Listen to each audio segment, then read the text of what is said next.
Saludos amigos, bienvenidos a Valores de Acero. Estamos en El Sembrador Televisión. Nos ven nuestros amigos desde Costa Rica a través de Claro TV. Los saludamos a todos. Hoy tenemos con nosotros a un Agustino Recoleto Tico, Mario Alberto Corrales Céspedes. Bienvenido. Muchas gracias por estar aquí. Estamos transmitiendo desde la Casa de la Recolección en Aguatepec, Cuernavaca, Morelos. Mario, bienvenido. Pues muchas gracias por la invitación, gracias por este espacio y gracias por poder tener la oportunidad de compartir un poquito del trabajo y la experiencia que estamos teniendo en Costa Rica en este momento como Agustino Recoleto. Mario, ¿qué te ha llamado la atención para llamar a las puertas de una casa de formación en Costa Rica? Pues ha sido una experiencia muy interesante. Vocaciones hoy en día es un tema pues un poco difícil de tratar, de trabajar, pero también yo creo que vamos mucho en la línea del entusiasmo y cómo yo me identifique con lo que hago.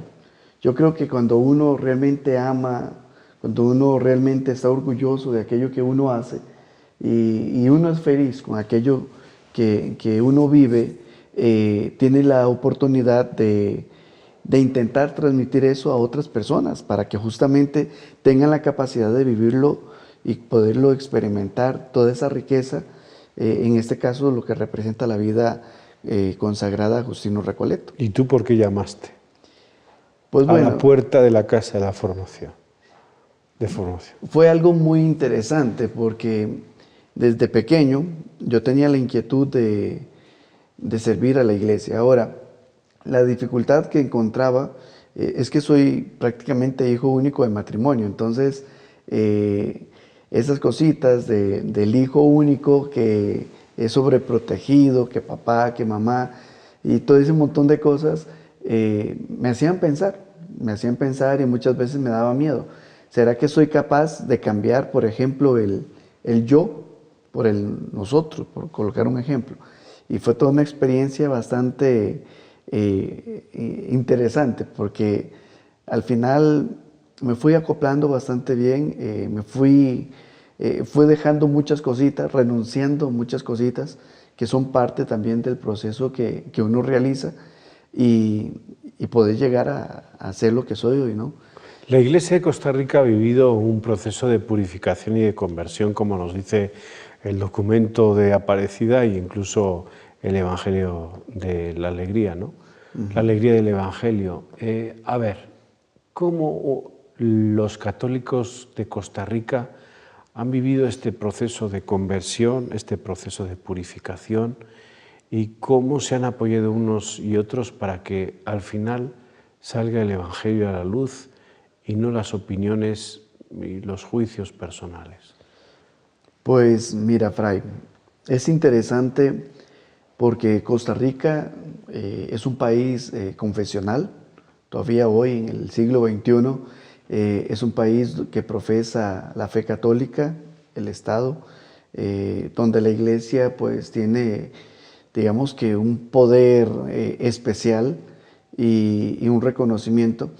Ahora, yo creo que hay situaciones interesantes dentro de todo este proceso porque hay momentos en que la iglesia como que no se suelta del todo, como que la iglesia hay veces como que le falta algo, yo no sé qué es, pero sí siento que la iglesia costarricense tiene que tomar una actitud, tiene que moverse un poquito más en estas líneas, principalmente los documentos de Aparecida, en los documentos del CELAN, todo esto que nos invita.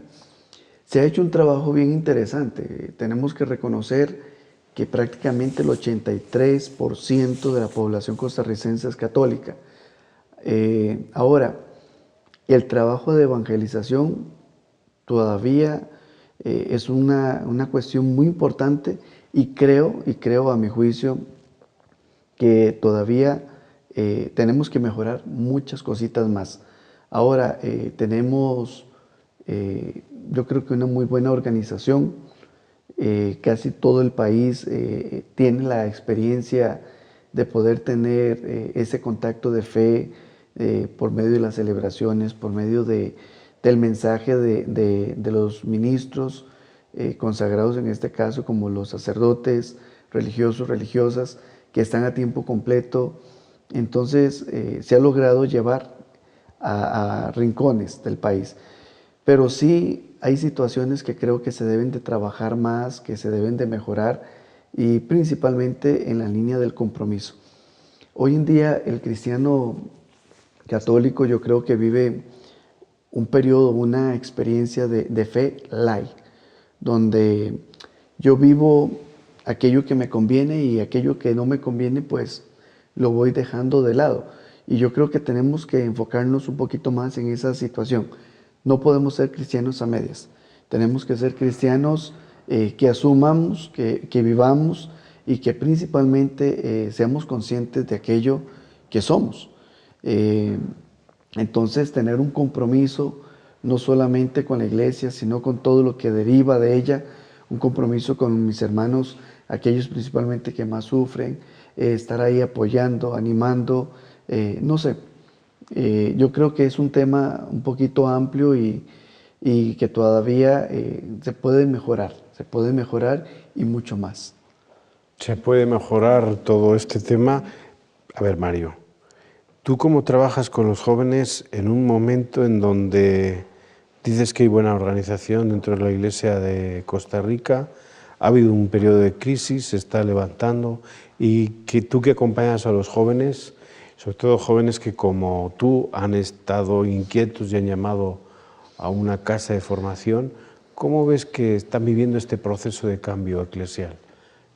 Yo siento que el joven hoy en día es una persona muy crítica. Y principalmente, por ejemplo, los jóvenes que llegan hoy a tocar a las puertas de una casa de formación, muchos de esos jóvenes ya vienen con una preparación intelectual bastante amplia, ¿no? Ya tienen una profesión, son psicólogos, son enfermeros, tienen esto, lo otro. Entonces ya tienen una visión bastante amplia, y cuando ellos llegan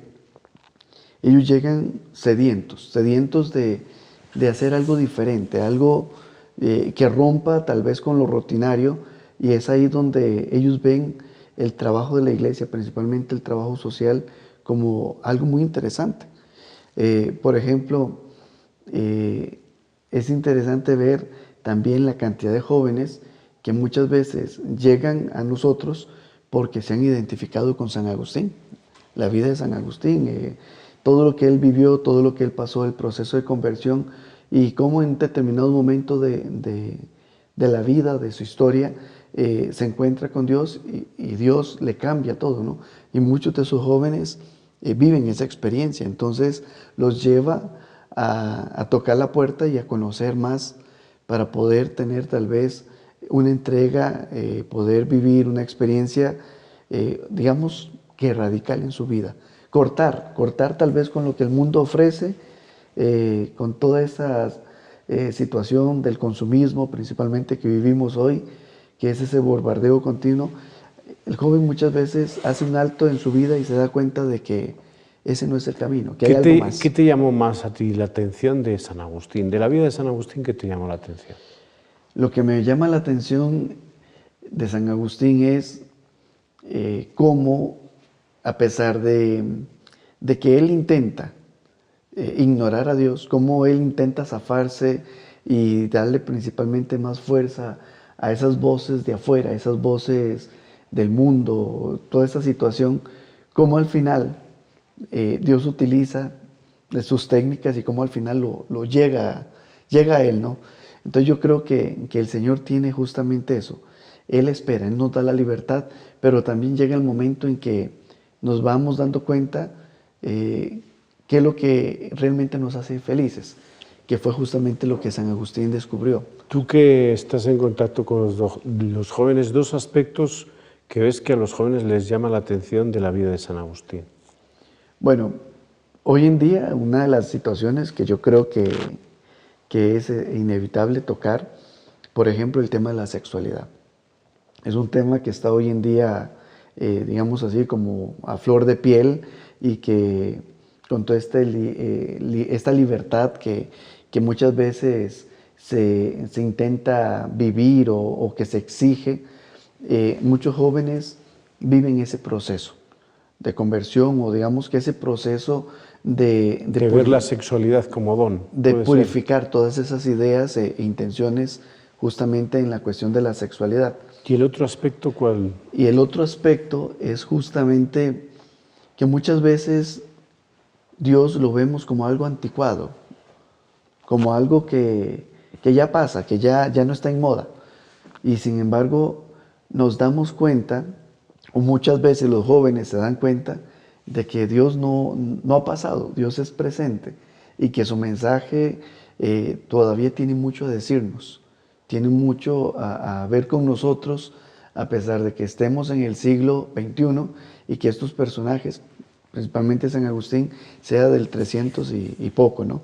Entonces es interesante porque eso y muchas otras cositas más yo creo que hacen que los jóvenes vivan ese encuentro con el Señor y al final decidan dar ese paso. En Costa Rica tienen una zona que es el Sarapiquí, en donde hay agustinos recoletos que están trabajando al norte de San José, justo pues en el límite en la diócesis de San Carlos. Desde aquí saludamos a todos los que nos ven en San Carlos.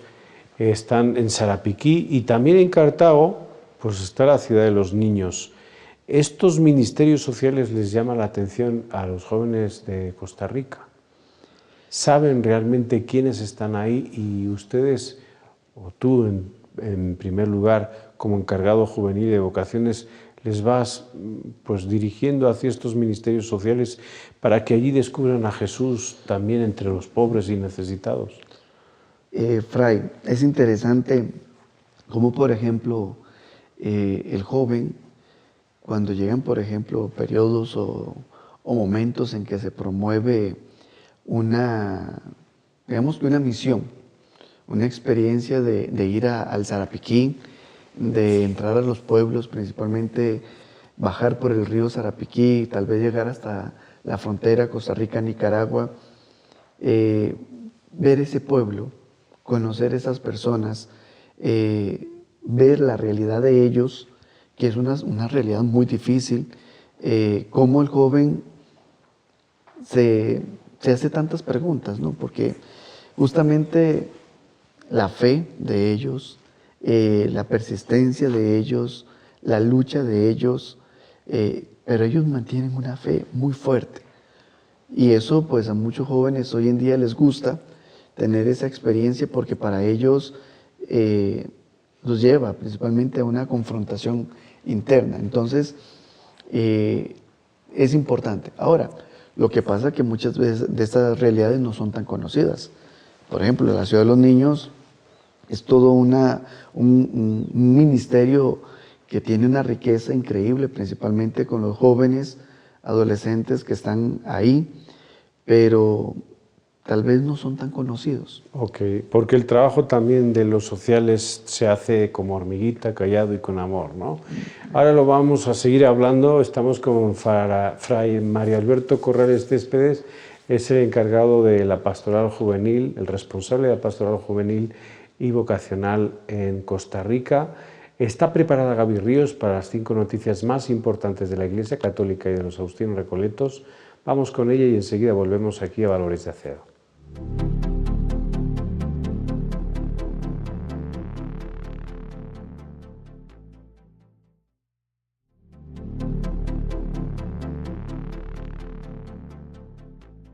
Gracias, Gaby Ríos, por las 5 noticias más importantes de la Iglesia Católica y de la Orden de los Agustinos Recoletos. Estamos en la Casa de la Recolección, estamos emitiendo a través de ESNE Televisión y estamos con un joven costarricense que es Agustino Recoleto, encargado de las vocaciones de los que son llamados a la vida religiosa o se sienten llamados a vivir la vida Agustino Recoleta, y también encargado y responsable de un movimiento internacional que se llama las Juventudes Agustino Recoletas. ¿Cómo están las Juventudes Agustino Recoletas en Costa Rica? ¿Cómo las acompaña un Agustino Recoleto, en este caso, cómo las acompaña Mario, Fray Mario? Pues bueno, las La juventud de Agustino Recoleta en Costa Rica es un reto porque hemos empezado, en este año que ha pasado, hemos intentado organizar un poquito más, darle una estructura, porque hemos esperado tal vez alguna intervención de afuera o los otros pensaban de que era mejor esperar para poder ver cómo otros se iban organizando, pero yo creo que necesitamos dar pasos. Entonces, ya desde el año pasado, la comisión, en este caso la Junta, que es el centro digamos que de este movimiento en Costa Rica, compuesto por los mismos jóvenes, ya hemos comenzado a dar pasos. Entonces, hemos intentado organizar un itinerario. Por ejemplo, hemos intentado que ese itinerario se cumpla principalmente este año.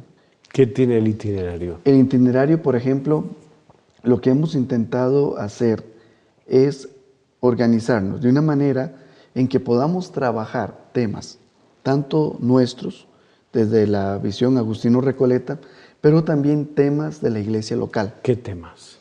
Por ejemplo, bueno, el itinerario propiamente. Entonces, por ejemplo, si el mes tiene 4 semanas, entonces vamos a hablar para los grupos que se reúnen los sábados. El primer sábado y el tercer sábado van a desarrollar temas propiamente Agustino Recoletos. O sea, tienen temas Agustino Recoletos, tienen temas bíblicos, temas de la iglesia, de todo un poco. Por ejemplo, temas sociales. Entonces, estos 2 sábados son consagrados a temas nuestros. Sí. Tenemos un sábado que le llamamos sábado de comunidad. Es un sábado donde tenemos una experiencia, por ejemplo, de ir a comernos un helado, de ir a estar un momento juntos. Un tema comunitario. Un tema, por ejemplo, celebrar el cumpleaños de los que han celebrado ese mes, entonces lo celebramos ese día. Entonces hay agustinianos, hay sociales, comunitarios. Y después, el último sábado, o el que queda libre, lo utilizamos para temas de la iglesia local o temas que sean de inquietud de los muchachos. ¿Qué incidencia tiene el Ajar en la iglesia local de Costa Rica? ¿Qué importancia o cómo ves tú que sí van teniendo cierta influencia, digo en el sentido bueno de influir en la iglesia costarricense, en las diócesis? Pues ellos están, como te digo, estamos dando pasos. En Alajuela es donde más influencia estamos teniendo, principalmente por el trabajo que se va desarrollando y el papel que se tiene a nivel de diócesis. Pero en las otras realidades todavía no estamos, o no tenemos ese, digámoslo así, reconocimiento. Estamos haciendo un trabajo de hormiguita todavía nos estamos organizando. ¿Qué es lo que te llama la atención o qué te confronta a ti, Fray Mario Alberto Corrales, cuando trabajas las vocaciones, gente que te llega y que quiere conocer la vida de Agustino Recoleta o que quiere seguir a Jesús, no sabemos si como Agustino Recoleto, como laico comprometido, a ti te confronta, a ti esto te mueve?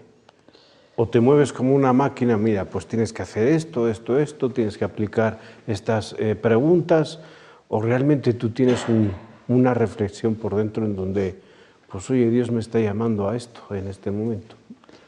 Es interesante porque el trabajo vocacional me ha llevado a verlo, y así es como lo siento, que mi trabajo es un trabajo tal vez pequeño, en el sentido de que el que llama es Dios. Y hoy en día muchas veces hablamos de que no hay vocaciones, de que hay crisis, de que esto y lo otro, pero yo creo, soy de la idea de que vocaciones hay y muchas. Entonces, tal vez lo que se está necesitando hoy es cómo salir a buscar esas vocaciones. Hoy en día los jóvenes, ellos sienten ese llamado, sienten esa inquietud, pero alrededor de ellos vienen muchas situaciones que influyen, tal vez para que él no manifieste ese interés o esa inquietud. Por ejemplo, sus amigos. Si yo le digo, comparto a mis amigos que me siento llamado o me gustaría esto, pues me van a decir un montón de cosas o me van a criticar, se van a burlar, o la misma familia. Muchas veces es gracioso porque las familias oran por las vocaciones, pero cuando el hijo toma la actitud de decir, yo quiero esto o quiero tener una experiencia, muchas veces toman una actitud de ponerse tal vez en contra. Entonces, el hecho de ver esto es interesante cuando el joven llega al seminario, cómo él ha quebrado un montón de situaciones y muchas veces llega con miedo. ¿Por qué las mamás obstaculizan una llamada y muchas veces una vocación real de algunos jóvenes? Mira, es gracioso porque Costa Rica siempre se ha dicho que nuestra cultura no es tanto patriarcal, es matriarcal. Entonces, por ejemplo, el papel de la madre es muy importante.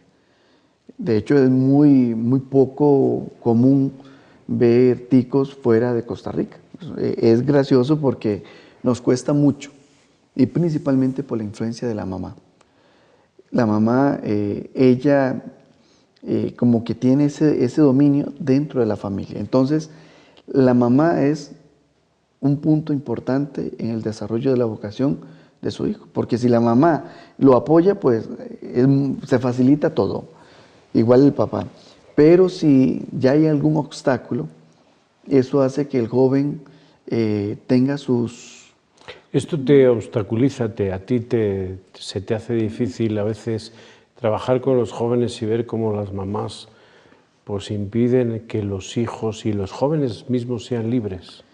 Sí, porque ya cuando tú haces un proceso, cuando tú llegas, das el mensaje, lanzas la semilla o invitas y el joven responde, hay mamás que te consideran tal vez como un intruso, que viene a dividir la familia, que viene a quebrar ese ambiente familiar, porque el hijo va a salir, el hijo va a dejar la casa, el hijo va a ir a vivir al seminario y el día de mañana el hijo va a ir a vivir a otro país. Entonces, no es fácil. Y yo lo digo desde mi experiencia personal. Cuando recibí la invitación, cuando manifesté ese interés por ir al seminario, fue muy difícil, pero en mi caso no fue mi mamá, fue mi papá el que sí me colocó un montón de situaciones y fue el que más sufrió dentro de todo este proceso, ¿no? Pero sí es interesante, la familia hoy en día juega un papel muy importante en todo esto, porque casi siempre la familia coloca obstáculos, sea la mamá, sea el papá, pero mayoritariamente es la mamá la que muchas veces con sus, digamos así, características de mamá, que sabe cómo llegarle al hijo, lo jala, ¿no? ¿Cuántos miembros del movimiento internacional JAR hay en estos momentos en Costa Rica?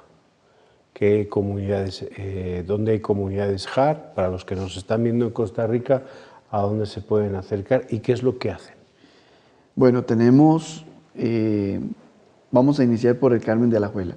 El Carmen de Alajuela son 3 grupos, uno que funciona en lo que es la sede parroquial, el Carmen. Después tenemos otro grupo en Villa Bonita, que es una filial del Carmen. Y también tenemos Montecillos. En Alajuela le llaman diaconías, ahora que me estoy recordando, ¿no? Entonces, en estas 2 diaconías hay 2 grupos JAR y en la sede parroquial del Carmen. Estamos con un grupo reciente dando sus primeros pasos en la Virgen Sarapiquí. En Ciudad de los Niños, que ya tiene un buen tiempo de estar caminando en Cartago, y en Pozos de Santa Ana, San José, donde está la parroquia y el seminario, también estamos con otro grupito ahí. Estamos iniciando, existía ya unas ideas de grupo, esto y lo otro, pero propiamente ya el itinerario y lo que nos pide la JAR como tal, estamos aplicándola hasta ahora, tanto en la Virgen como en Pozos de Santa Ana. ¿Y qué actividades así a lo largo del año tienen todas las comunidades que se hace representativo en un país como Costa Rica, que pues se conoce todo, gracias a Dios es un país muy familiar y en donde se nota que están las JAR ahí? Hemos intentado, por ejemplo, celebrar los aniversarios propiamente de cada grupo. Entonces, esas fechas son fechas significativas. Entonces, intentamos, cuando es el aniversario de una JAR, celebrarlo tanto sábado y domingo. Entonces, nos movilizamos, pequeñas representaciones de los otros grupos y vamos a unirnos Ustedes a las van celebraciones. a esas celebraciones. ¿Van también a la basílica? Sí, entonces, por ejemplo, los aniversarios. Tenemos la peregrinación Agustina Recoleta, que acontece todos los primeros de mayo de cada año. Es ya una tradición entre nosotros juntarnos de los diferentes ministerios en la Ciudad de los Niños, en Cartago. De ahí nos vamos peregrinando, llegamos a la basílica. En la basílica todos los movimientos, familia Agustina Recoleta, nos reunimos, se celebra la Eucaristía, presidida por Monseñor Ángel San Casimiro casi siempre y concelebrada por los frailes. Y de ahí es una forma de agradecerle a Nuestra Señora de los Ángeles, patrona de Costa Rica, su bendición sobre nosotros, ¿no? Sobre el trabajo que se realiza. También tenemos, por ejemplo, la Pascua Juvenil, que se intenta organizar cada Semana Santa. Y también tenemos las experiencias, por ejemplo, de San Ezequiel Moreno.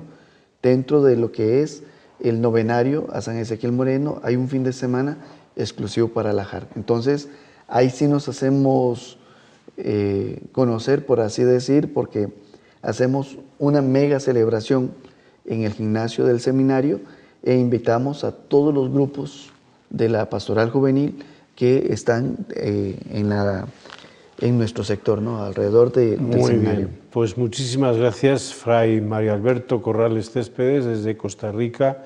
Gracias por hablarnos de la vocación, de tu vocación, de cómo vive la Iglesia de Costa Rica las vocaciones y de este movimiento juvenil agustino recoleto que son las JAR. Gracias a ustedes por seguirnos, nos vemos en el siguiente programa, hasta la próxima.